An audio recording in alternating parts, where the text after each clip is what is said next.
মোবাইলটাও করলো, হ্যাঁ, আর প্যানের চেনটাও খোলা হয় না, কি করি এবার?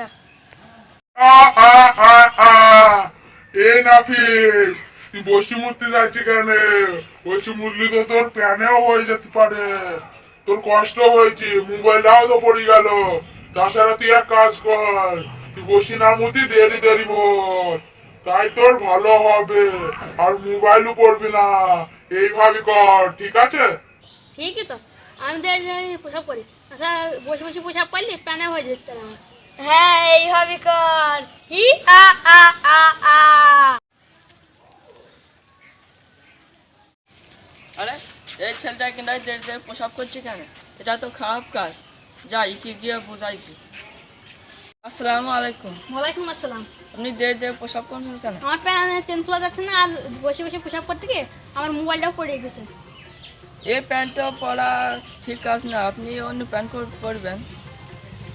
ঠিক আছে, পরের বার থেকে আমি এরমই করবো। তাহলে তাহলে এই নেন টিস্যু, এরপর থেকে বসে বসে প্রসাব করবেন আর টিস্যু ব্যবহার ঠিক করবেন। আছে, তো ভালো কথা বললো, আমার ছাড়া এত ছোটো হয়ে আমাকে এত ভালো কথা বলি বুঝাইলো, এবার আমি বসে বসে পোশাক করবো।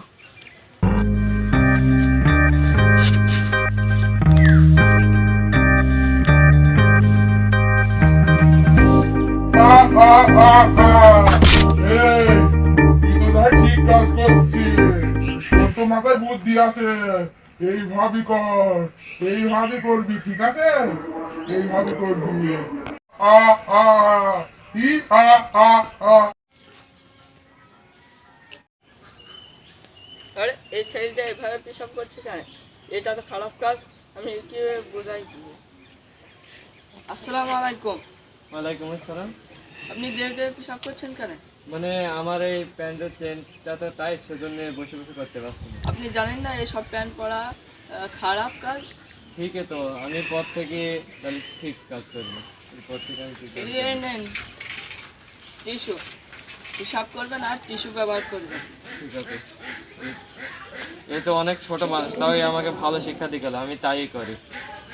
দর্শক বন্ধুরা, আমরা এই ভিডিওর মাধ্যমে আপনাদের এই বোঝাতে চাইছি যে কখনো দাঁড়িয়ে দাঁড়িয়ে পোশাক করবেন না, আর টিস্যু ব্যবহার করবেন। যদি ভিডিওটি ভালো লাগে তাহলে ভিডিওটিকে লাইক করবেন আর আমাদের চ্যানেলটিকে সাবস্ক্রাইব করবেন।